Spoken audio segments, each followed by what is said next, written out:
Welcome back to On the Clock, our show about making the moments matter. I'm your host, Elisa Gums. Today, we're chatting about the power of your breath and how that breath can get us through some of the difficult times we face as Black people.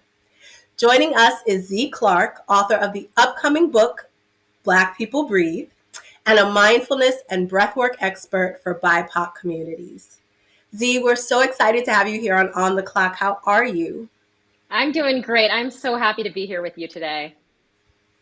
For people who aren't familiar with this, it can all sound a little bit new agey or touchy feely. So I want to start with the most basic of questions.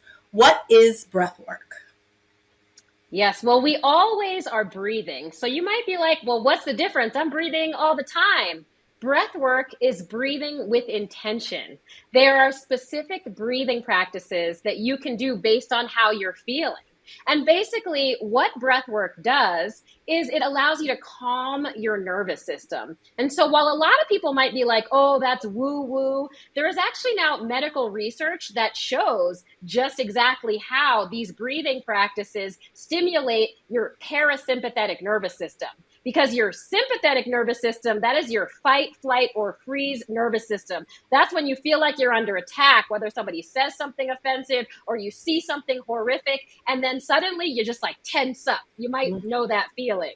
And so breathing, and it could be long breaths, it could be breathing, fast. It all depends on how you're feeling and which breathing practice is needed. But the point is, it's breathing with intention, sometimes holding your breath, sometimes breathing long, sometimes breathing short, but it's breathing with intention.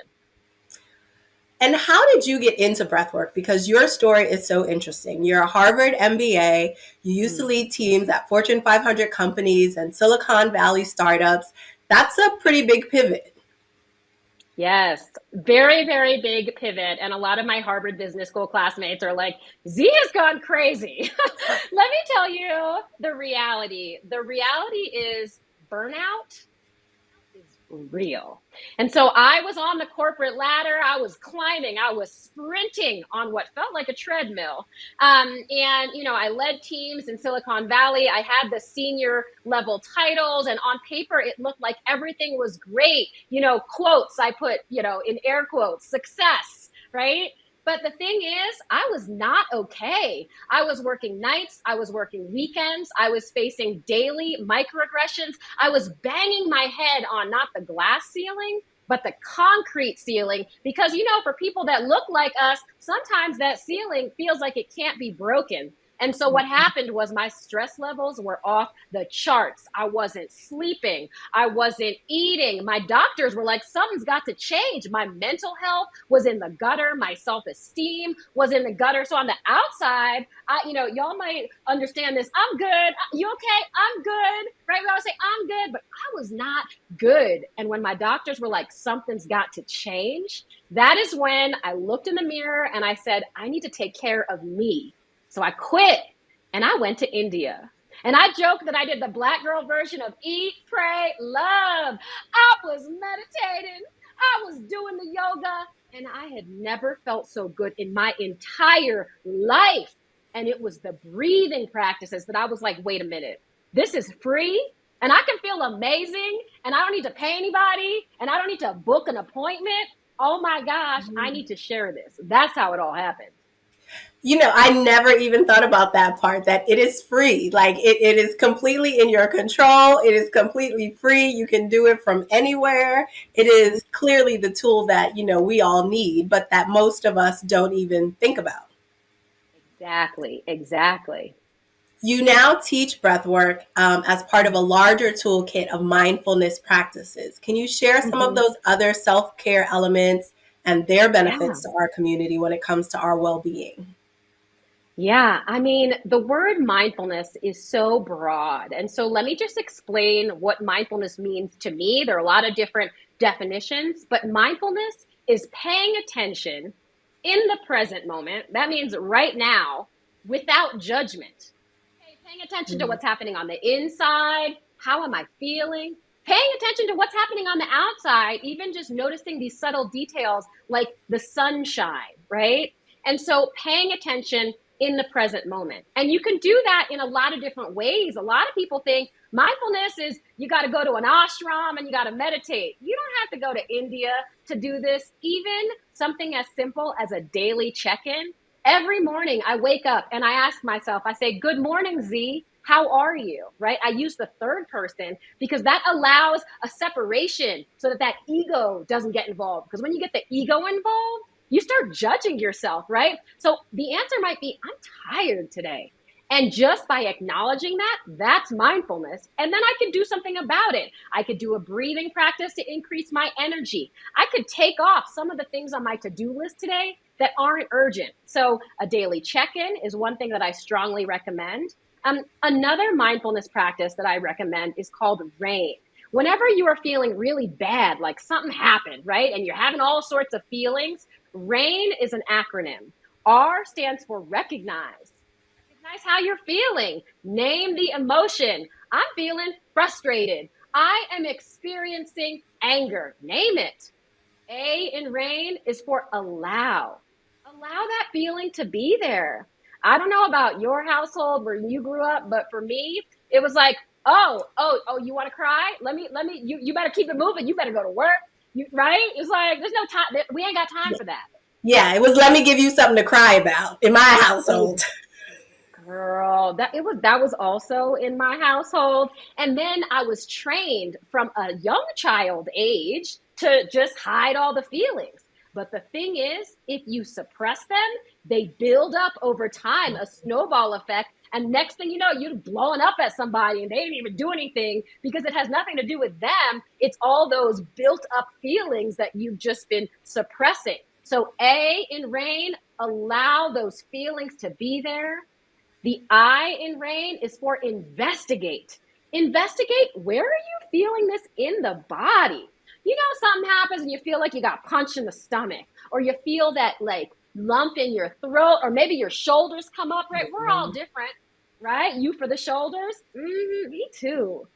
And so by acknowledging, I am feeling this in my shoulders, I am feeling this in my chest, a tightness in my chest, just by observing and acknowledging, that's mindfulness. And then you can do some deep breathing, or maybe even help you put a hand on that part of your body, because the N in RAIN is for nurture, right? What can I do to feel better? And maybe if it's a tightness in my chest, just placing a hand on my chest, that helps a lot. There's actually science around that. In fact, there's a term Reiki, which is an ancient Japanese form of healing that's touch healing, right?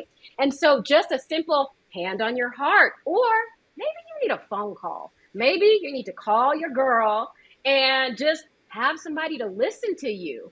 Maybe you need to just take a bath and light a candle, right? We are all different. But RAIN, recognize, allow, investigate, and nurture.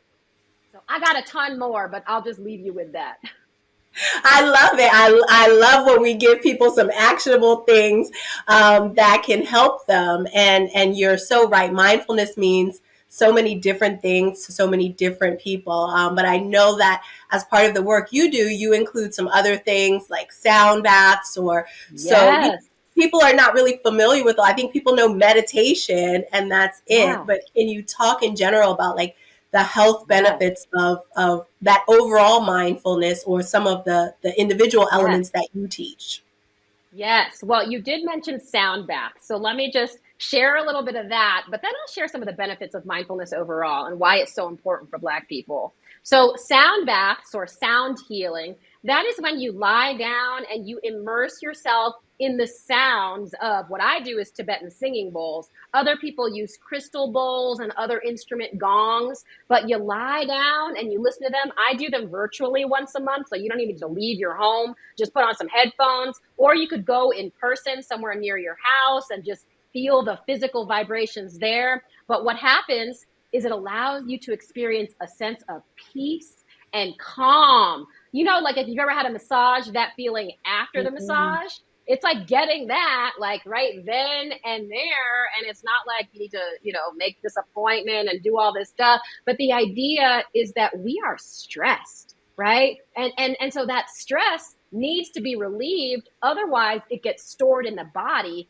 And then that comes in the form of disease, right? And so, research now shows that the higher rates of high blood pressure and heart disease in African Americans is a direct result of microaggressions and racism.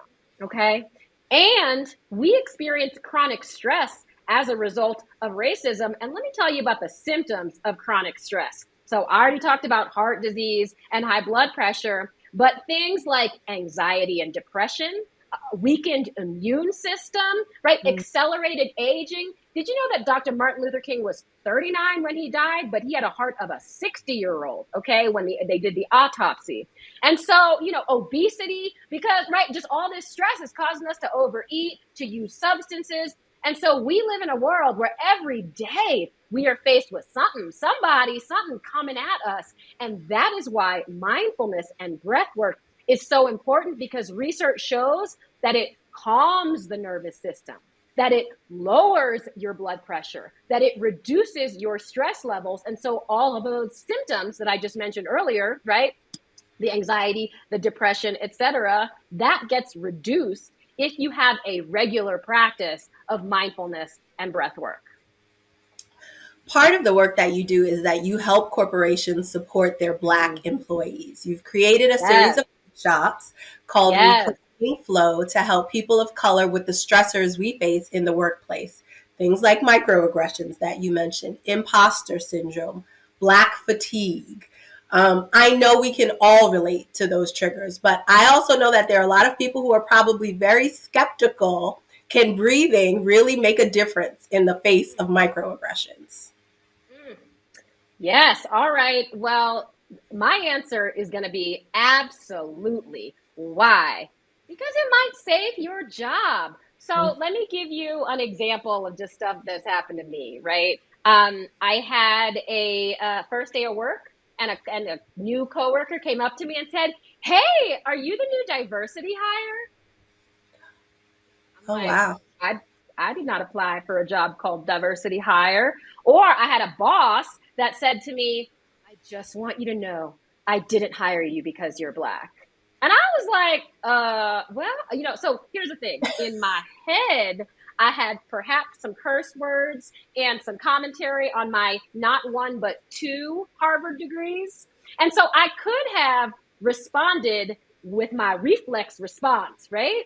And that reflex response might not have landed so well, and maybe I would have gotten fired, right? Already, just like at a new job. But instead, I took a deep breath so that I could calm myself, because when we're triggered, our rational brains, they're not working that great. Okay. They take a back burner, and our emotionally charged state is the one talking. And sometimes we might regret that. And so, what breathing does in the face of microaggressions, it allows you in the moment to calm your nervous system so that you can think straight. And then, look, you might still tell them about themselves, but you might do it in a tone that perhaps is better received. And are you interested in what a breathing technique that you can do in the face of a microaggression at work? Absolutely. Okay. One of them is called the belly breath. Okay. The belly breath is when you inhale and you expand your belly like a balloon, like real big. And the thing is, this is counterintuitive because we're taught to suck it in. We all got to look thin, right? But that's not helpful for our nervous system. And so if you inhale and stick that belly out big, you want to do it with me? Inhale, belly out. Exhale, belly comes towards your spine. And then you do it again and you inhale, belly big. Exhale, belly comes towards your spine. And when you do that, what happens is that stimulates your parasympathetic nervous system. So the sympathetic nervous system we talked about, right? That's the fight, flight, or freeze. That's me thinking some curse words in my head that I wanted to tell this white man.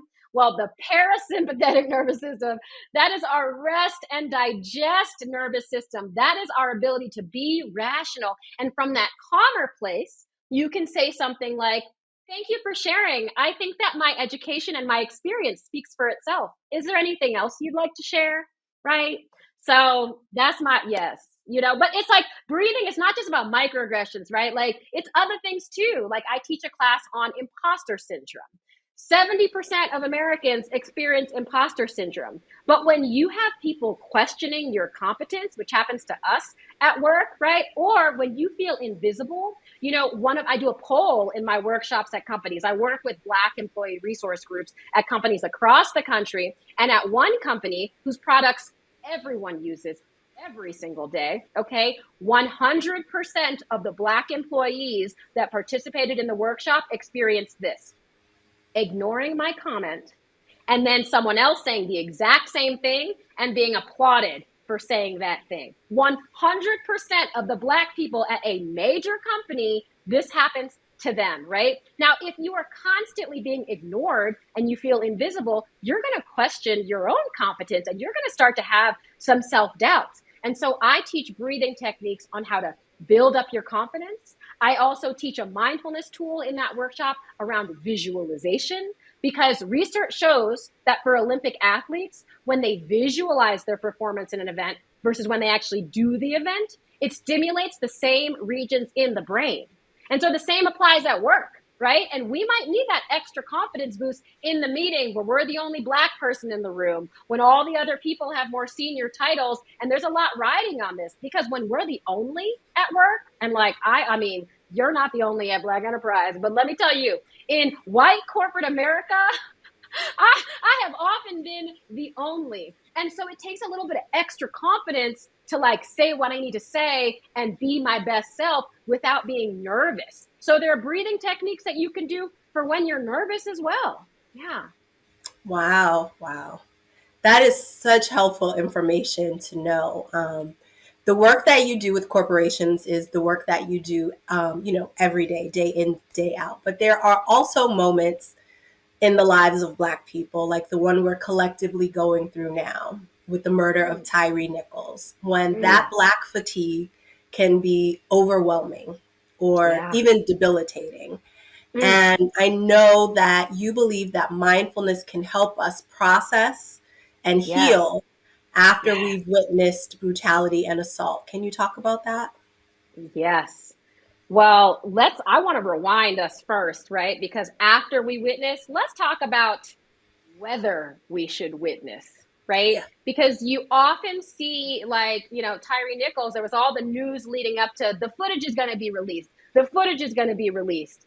And I invite folks to pause, and not just for this situation, but every future situation, because we know that we're not done, unfortunately, with this. I wish we were. I wish we were. But Yeah. this decision to watch the footage or not to watch the footage, I think we should practice mindfulness, which is paying attention in the present moment to how we're feeling. So I invite folks, when deciding whether to watch the footage, to ask yourself these 5 questions. One, how am I feeling right now? And just pay attention to your current state. Am I fragile today? Like, am I having a rough day? Is this going to like put me over the edge? Or am I good? Am I solid? Like, I think I can handle it, right? Just asking the question. Number two, how will watching impact me, right? Some folks, they're like at a point where they're going to be fine. Like, I'm numb to it. I'm used to it, right? But the thing is that trauma is real. And in fact, a Harvard professor did a study that shows that the death of an unarmed Black person at the hands of the police results in worse mental health for the entire Black population for 3 months in the state that it occurs. But the thing is, even if you're outside the state, you're going to be affected. And then imagine the compound effect of murder after murder after murder. That's going to have a hugely terrible impact on our mental health, not to mention epigenetics. Are you familiar with epigenetics? Only a little bit, but please explain it. So this is about, for me, this is about family inherited trauma. So a study was done with some mice, right? And they gave an electric shock to the mice every time they smelled a cherry blossom scent, right? So they associated electric shock with a cherry blossom scent, okay? Those mice had babies. Those babies were never shocked. And yet, whenever they had that cherry blossom scent, they tightened up, they stressed out as if they knew that something bad was going to happen. Those mice had babies and the same thing. So for 3 generations, the impact of trauma remains even though you were not the one to experience it. They did this with worms, and it was like 14 generations. They've studied this with humans, with Holocaust, descendants of people from the Holocaust, with descendants of people around 9/11 that experienced that. So think about us as Black people, okay? Think about all the trauma generation after generation, right? Whether it was slavery, the Jim Crow laws, and all of that. When we watch the murder of an unarmed Black person at the hands of the police, all of that could come up.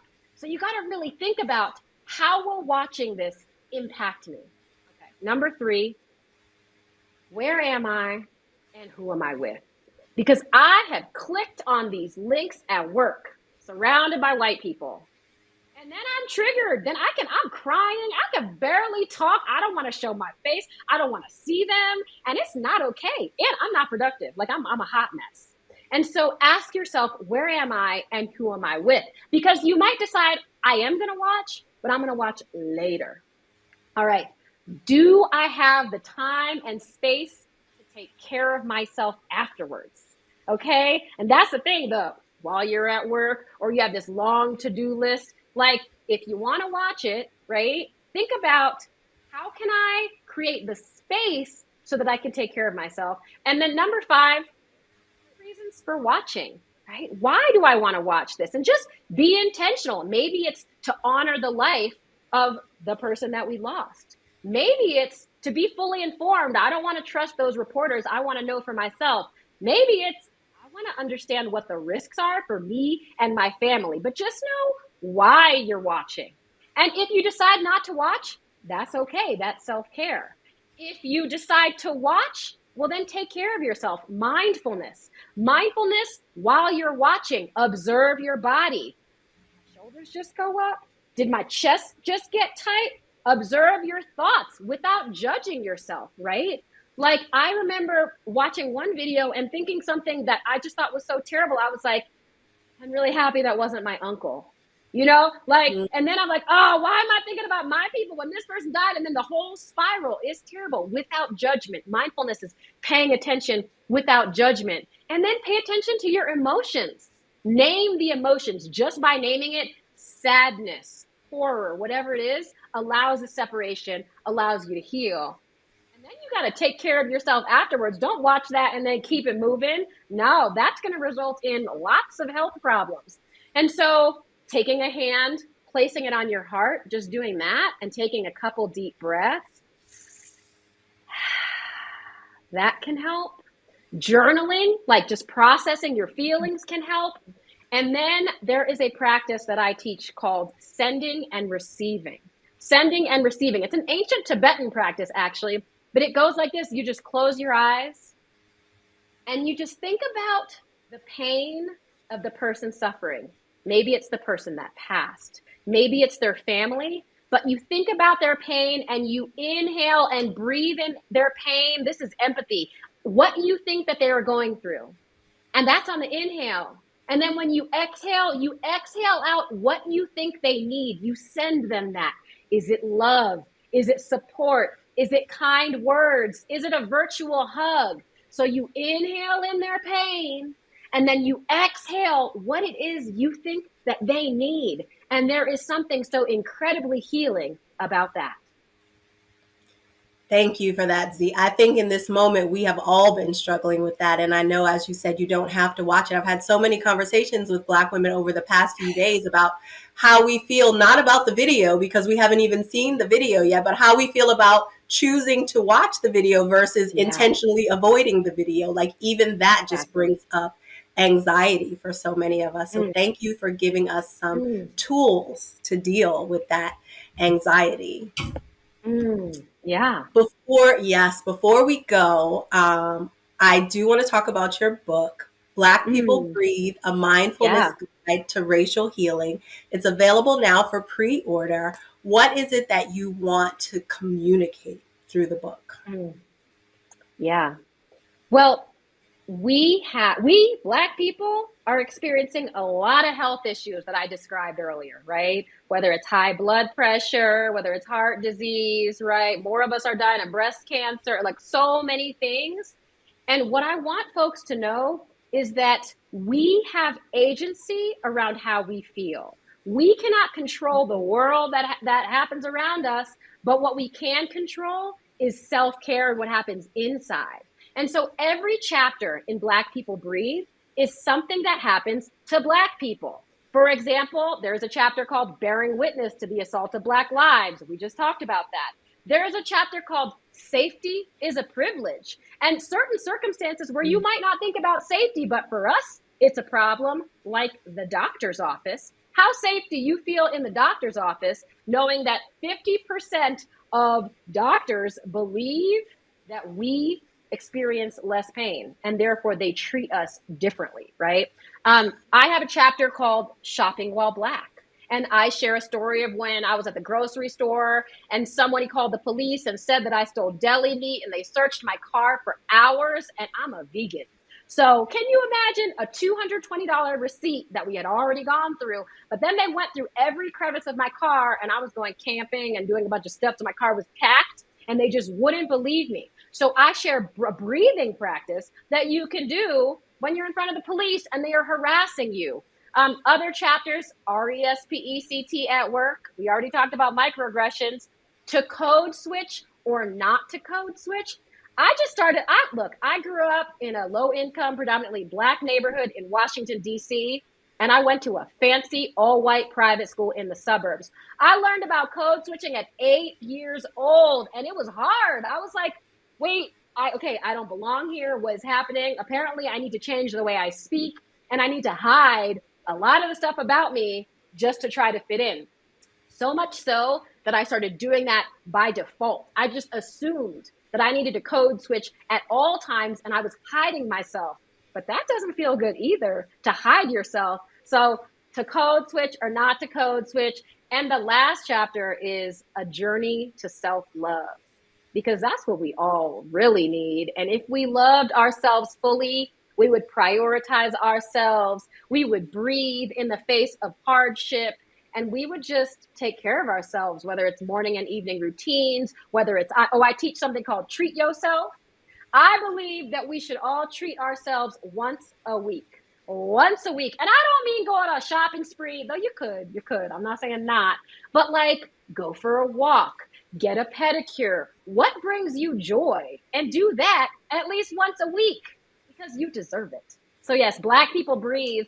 I hope that all Black people read this book and are inspired and empowered with tools to manage the challenges that we face. Because if we wait for those folks to get woke, we're going to die we're already dying. And it's like death by 1,000 cuts, these microaggressions on a daily basis, and they cannot take away our joy. Yes. This has been so filling. Thank you so much, Zee, for sharing the unique ways you're helping people make the most of the time we've been giving by tuning into one of the most basic but powerful things, our breath. And thank you all for watching On the Clock. We'll see you next time as we continue to talk about working with purpose and living with passion.